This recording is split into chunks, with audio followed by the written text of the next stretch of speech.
कि जब bats of Bollywood की हम बात करते हैं तो लोग कह रहे हैं, मतलब ऐसा कहा जा रहा है कि आपका ये कमबैक सीरीज़ है, राइट? बहुत सालों के बाद आपका एक बड़ा काम आया, इतना अच्छा किरदार मिला है। इतने सालों के बाद अचानक से एक ऐसा सीरीज़, एक इतना बड़ा बजट का, इतना बड़ा शो, इतना बड़ा किरदार और अच्छा किरदार, कैसे मिलता है आपको? ये क्या-क्या कहानी थी इसकी? तो ये मैं कहूँगा कि कायनात ने, वो कहते हैं ना, जब शिद्दत से कुछ माँगो, दिल से कुछ माँगो, जी। कायनात उसे पूरा करती है। तो 15-20 साल से माँग ही रहा था, कोई दे नहीं रहा था, मगर एक एंजेल आया मेरी लाइफ़ में, जिसका नाम है आर्यन खान। और मुझे सीरीज़ के बारे में बिल्कुल पता नहीं था, और आर्यन मुझे ढूँढ रहा था कि रजत बेदी कहाँ है, और उस वक़्त मैं कनाडा में था, हुँ। और उसकी प्रोडक्शन टीम मुझे ढूँढ रही थी। तो कुछ कनेक्शंस के थ्रू मुझे कनाडा में फ़ोन आया कि शाहरुख का बेटा मिलना चाहता है।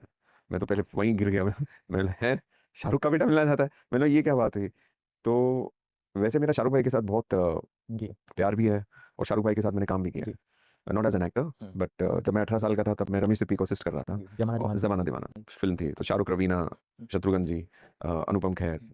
तो मैंने 2 ढाई साल शाहरुख सर के साथ बिताए, और वहाँ उन्होंने ही मेरा नाम टाइगर रखा था, क्योंकि वहाँ 2 रजत थे, अच्छा। और पूरी यूनिट उनके कहने पर फिर मुझे टाइगर ही बुलाते हैं। आज भी शाहरुख सर मुझे टाइगर ही बोलते हैं। हुँ, जब मिलते हैं मुझे बोलते हैं, मतलब जब किसी को कुछ बोलना चाहते हैं, बोले टाइगर से पूछो। तो बहुत अच्छा लगा जब मुझे पता लगा कि आर्यन मुझसे मिलना चाहता है, हुँ, कुछ काम के सिलसिले से। तो फिर मैं इंडिया आया, और मुझे डेट अभी भी याद है, हुँ। 21 दिसंबर 2022 अच्छा। शाम के 5 या 6 बजे हुँ, मैं उसे मिलने गया एसआरके के ऑफ़िस में। हाँ। मेरा वहाँ जाना ही इतना ओवरवेलमिंग था कि मतलब शाहरुख भाई के ऑफ़िस जा रहा हूँ। क्योंकि मुझे ऐसा लगता है वहाँ की एंट्री बहुत कम लोगों को मिलती है, एक्सेस। हाँ। बट वो लड़का इतना स्वीट था कि जब मैं वहाँ गया, वो नीचे मुझे रिसीव करने आए। हाँ। मुझे अपने ऊपर केबिन ले गए, और मतलब इतनी तहज़ीब, तमीज़, इज़्ज़त, प्यार से मुझे बिठाकर फिर मुझे कहा कि सर, ऐसा है, मैंने आपको बुलाया क्योंकि मैं एक शो बनाने जा रहा हूँ। मगर मैं ये किरदार अगर आप करोगे तो ही रखूँगा, नहीं तो मैं ये किरदार रखूँगा ही नहीं। हुँ। तो मैं तो वैसे ही हलों से ही गिरा हुआ था कि बेटा तू तो बोलेगा क्या? मैं तो वैसे ही सोच वैसे लूँ, ही कर दूँगा। देखो मेरी परमिशन की ज़रूरत नहीं, मैं कर रहा हूँ, मतलब मैंने कुछ कहा नहीं ऐसे। हाँ। मगर फिर उसने मुझे पूरा रन थ्रू कराया। उस वक़्त कुछ भी लिखा हुआ नहीं था। वो थॉट खाली आर्यन के माइंड में था, जो मेरा किरदार है।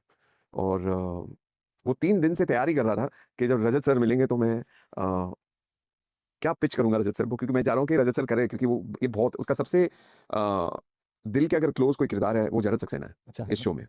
बहुत प्यार करता है जरज को वो, मतलब एंड बहुत, मतलब हद से ज़्यादा। और मुझे हमेशा उसने कहा है, सर मेरे ऊपर ट्रस्ट करो, और कुछ साइन नहीं करना जब तक मैं ये शो नहीं रिलीज़ हो।